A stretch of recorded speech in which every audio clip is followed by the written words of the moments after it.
मैं हूँ डॉक्टर द्वारिकानाथ झा, साहित्य विभागीय प्राध्यापक, धर्म समाज संस्कृत महाविद्यालय मुजफ्फरपुर। उपशास्त्री प्रथम खंड के तृतीय पत्र में साहित्य के छात्रों के लिए निर्धारित पाठ्यक्रम में काव्य दीपिका है। आज काव्य दीपिका से ध्वनि भेदांतर्गत रस निरूपण विषय पर विचार किया जा रहा है।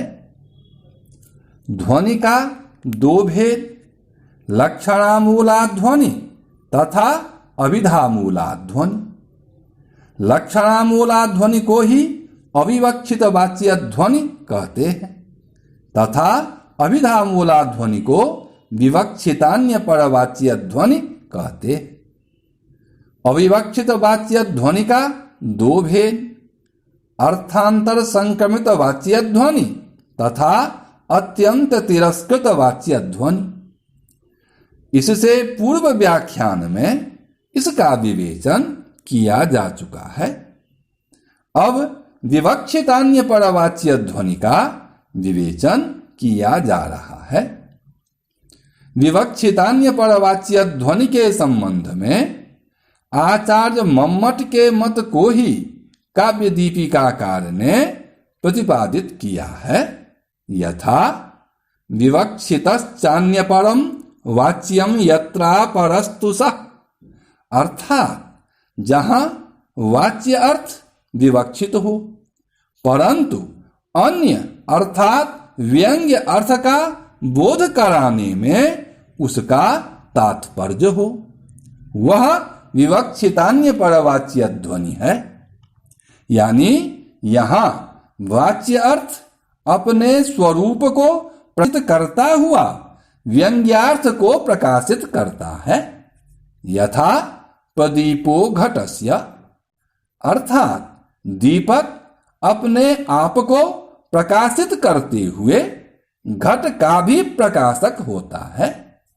इसी प्रकार शब्द भी अपने स्वार्थ बोधन के साथ साथ व्यंग्यार्थ का भी बोध कराता है। इसलिए इसे विवक्षितान्य परवाच्य ध्वनि कहते हैं। विवक्षितान्य परवाच्य ध्वनि दो प्रकार की होती है, असंलक्ष्य क्रम व्यंग्य तथा संलक्ष्य क्रम व्यंग्य। असंलक्ष्य क्रम व्यंग्य का तात्पर्य यह है कि जहां पर व्यंग्यार्थ प्रतीति का क्रम अर्थात पौर्वापर्य प्रतीत नहीं होता, यानी पहले वाच्यार्थ फिर लक्ष्यार्थ, इस प्रकार वाच्य एवं व्यंग्य का क्रम नहीं मालूम पड़ता, उसे असंलक्ष्य क्रम ध्वनि कहते हैं। उदाहरण स्वरूप रस भाव आदि। यहां क्रम तो अवश्य है, क्योंकि विभाव आदि की प्रतीति व्यंग्य प्रतीति का कारण है। तथापि शीघ्रता के कारण यह प्रतीत नहीं होती। जैसे सैकड़ों कोमल कमल के पत्तों को नीचे ऊपर रखकर एक साथ सुई से छेदने में क्रम नहीं मालूम पड़ता, छेदने की क्रिया इतनी शीघ्रता से होती है कि उसमें होता हुआ भी क्रम मालूम नहीं पड़ता। वैसे ही यहां भी रस भावादि में क्रम होते हुए भी मालूम नहीं पड़ता। इसलिए असंलक्ष्य क्रम व्यंग्य रूप रसादि का विवेचन किया जा रहा है। अब यहां जिज्ञासा होती है कि रस क्या वस्तु है और विभावादि क्या वस्तु है। इस जिज्ञासा की शांति के लिए आचार्य मम्मट द्वारा प्रतिपादित रस भावादि स्वरूप को ही काव्य दीपिकाकार ने उद्धृत किया है। यथा कारणान्यथ कार्याणि सहकारीणि यानि च रत्यादेः स्थायिनो लोके तानि चेन्नाट्यकाव्ययो विभावा अनुभावाश्च कथ्यन्ते व्यभिचारिणः व्यक्तः सतैर्विभावाद्यै स्थायी भावो रसस्मृतः। अर्थात लोक में रति यानी प्रेम, अनुराग की उत्पत्ति में कारण, कार्य एवं सहकारी यानी सहायक कारण होते हैं। यदि वे ही नाट्य एवं काव्य में आ जाए तो क्रमशः विभाव, अनुभाव तथा व्यभिचारी भाव बन जाते हैं। इस प्रकार उन विभावादियों के द्वारा अभिव्यक्त व स्थायी भाव रति ही रस कही जाती है। अर्थात लोक व्यवहार में जो अनुराग आदि के कारण, कार्य और सहकारी होते हैं वे ही काव्य तथा नाटक में क्रमशः विभाव, अनुभाव तथा व्यभिचारी भाव कहे जाते हैं। उन्हीं के द्वारा अभिव्यक्त हुआ स्थायी भाव रस कहलाता है।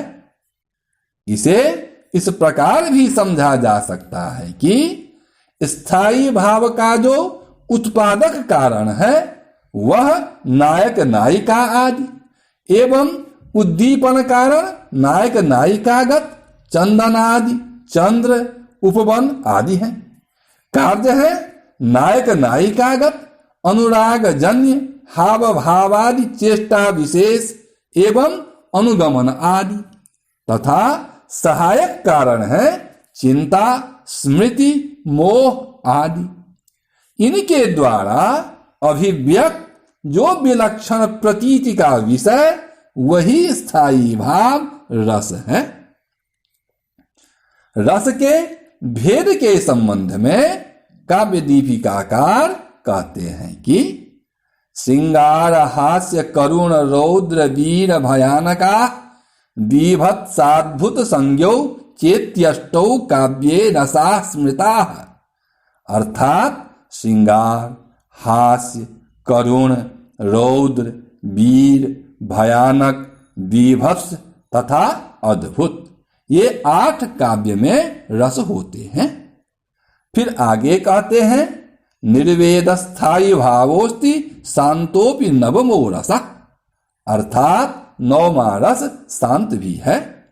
इन रसों के स्थायी भावों के संबंध में कहते हैं कि रतिर्हासश्च शोकश्च क्रोधोत्साहो भयं तथा जुगुप्सा विस्मयश्चैव स्थायी भावा प्रकीर्तिताः। अर्थात रति, हास, शोक, क्रोध, उत्साह, भय, जुगुप्सा तथा विस्मय ये 8 स्थायी भाव हैं तथा शांत रस के लिए पहले ही कहा जा चुका है कि निर्वेद उसका स्थायी भाव है।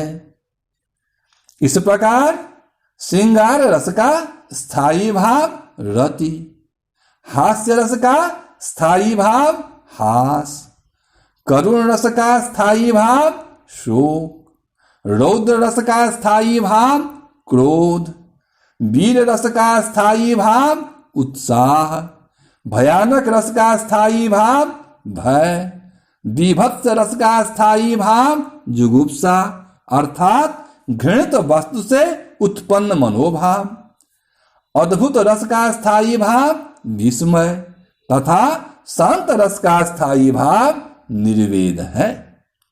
इस प्रकार रस एवं उनके स्थायी भाव को समझते हैं। कारण, कार्य और सहकारी कारण अथवा विभाव, अनुभाव और व्यभिचारी भाव का विवेचन किया जा चुका है। अब सहकारी कारण अथवा व्यभिचारी भाव जो परिगणित किया गया है उसके संबंध में आचार्य मम्मट के मत को उद्धृत करते हुए काव्य दीपिकाकार कहते हैं कि निर्वेदग्लानि शङ्काख्यास्तथा सूया मदश्रमा आलस्यञ्चैव दैन्यञ्च चिन्ता मोह स्मृतिर्धृतिः वीरा चपलता हर्ष आवेगो जड़ता तथा गर्वो विषादम् औत्सुक्यं निद्रापस्मार एव च सुप्तं प्रबोधो मर्खश्चाप्यवहितमथोग्रता मतिर्व्याधिस्तथोन्मादस्तथा मरणमेव च त्रासश्चैव वितर्कश्च विज्ञेया व्यभिचारिणः त्रयस्त्रिंशदमी भावा समाख्यातास्तु नामतः। अर्थात निर्वेद, ग्लानि, शंका, असूया, मद, श्रम, आलस्य, दैन्य, चिंता, मोह, स्मृति, धृति, व्रीड़ा, चपलता, हर्ष, आवेग, जड़ता, गर्व, विषाद, उत्सुकता, निद्रा, अपस्मार, सुप्त, प्रबोध, अमर्ष, अवहित, उग्रता, मति, व्याधि, उन्माद, मरण, त्रास तथा वितर्क, ये 33 व्यभिचारी भाव कहे जाते हैं।